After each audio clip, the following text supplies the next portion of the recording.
Top Sporto lygą visai netrukus stebėsime įdomias 33 turo rungtynes, kuriuose Širvintų futbolo stadione susigrums Vilniaus rajono Transinvest bei Kauno rajono Hegelmans. Iš Richardo Šveikausko Matas Vareika buvo nuslopintas, dabar Arvydas Novikovas jau įsibėgėja, visgi priverstas vis kiek sustoti.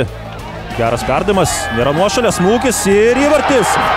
Įvartį muša Transinvest komanda, Enrique Devensas, 9 minutę. Vėl džiaugiasi įvarčiu, 15 tikslus smūgis ir ten puikus Arvydo Novikovo perdavimas. Na, labai sunku pasakyti, kur ten buvo Klaudijus Upstas, bet Styvas Kingė buvo tikrai netoli Enrique Devenso.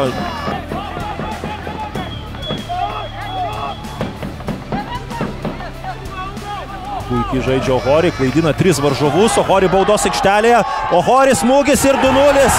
Renosuke Ohori 20 minutę naudojasi varžovų klaida ir įtvirtina Transinvest ekipos pranašumą 2-0 ir Japonas dvigubina rezultatą ir žinoma Hegelman komandai reikia prabusti, tokia klaidų virtinė buvo toje situacijoje, čia žinoma yra paskutinis tas momentas, kada jisai atrado tokį talentą, bet apie tai kiek vėliau, nes Račenka su kamuoliu, jos smūgis, skersinis, dar viena proga. Atšoka vėl kamuolys Linui Pilibaičiui, jo perdavimas į dešinę. Novikovas, jo smūgis ir Arijus Bražinskas gaudo kamuolį. Antanavičiaus perdavimas, Artemas Čedras. Klaidina Novikovą, perdavimas arčiau vartų, smūgis galva, Čupičius. Novikovas.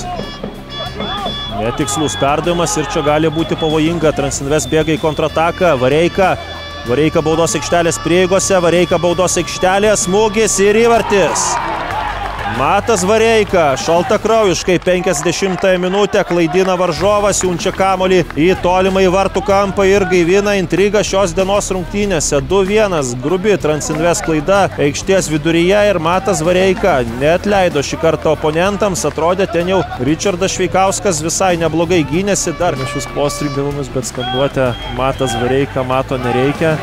Tikrai turbūt pirmą kartą girdžiu kažką panašaus. Dabar pavojingas perdavimas ir muša įvartį Transinvest komanda kontratakos metu. Ir tą daro ne kas kitas, Renosuke Ohori. 62 minutę kontrataka virsta įvarčiu ir prie tos kontratakos labai svariai prisidėjo po keitimo pasirodęs Guillermo Piresas Carvalho. Matėte turbūt jo triumfą, dar dabar triumfuoja šis žaidėjas ir tikrai puikiai. Irgi sukelia varžovams nemažai diskomforto ir atakoje žaidžia sėkmingai. Dabar kaip tik laimėjo oro dvikovą. Tuikas blokuojasi Misaki Sato, bet prie jo net 3 varžovai. Kaip žaidžia Tuikas. Ribeiro ir 3-2. Bravo Maiklui Tuikui. Tokioje situacijoje išlaikė kamuolį savo komandai, o Manfredas Lukjančiukas rodo geltonasias korteles tiek Styvui Kingiai, tiek ir Richardui Šveikauskui. Už tai, kad tenai taip dėl kamulio susipašė, bet čia, na, sakyčiau, čia gal Misaki Sato sužaidėjau taip išskirtinai nesėkmingai, žinoma, tikrai nenuvertinam tai, ką padarė Maiklas Tuikas, bet tikrai Enrique Devensas prieš Klaudijų Upstą, Devensas, Misaki Sato, Kiselevskis, proga smūgiui ir Bražinskas gaudo kamuolį. Puikus jo perdavimas, Boladži Adžiai, jo perdavimas į baudos aikštelę, Tuikas, atmetamas kamuolys, Koičius, jo smūgis kairę koją, Rikošetas, Čupičius atmuša kamuolį, Kageras laimėjo oro dvikovą. Pavojingas žaidimas, na taip, čia nieko nepadarysi, prieš Kotą Sakurai pavojingai sužaidė Maiklas Tuikas, geltona kortelė rodoma Andriui Skerlai už nesutikimą su arbitro sprendimu, o raudona kortelė vienam iš Hegelman ekipos trenerių štabo atstovų.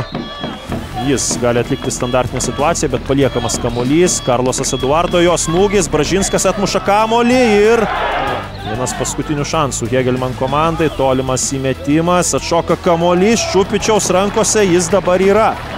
Ir fiksuojama dvikovos pabaiga, triumfuoja Vilniaus rajono Transinvest komanda.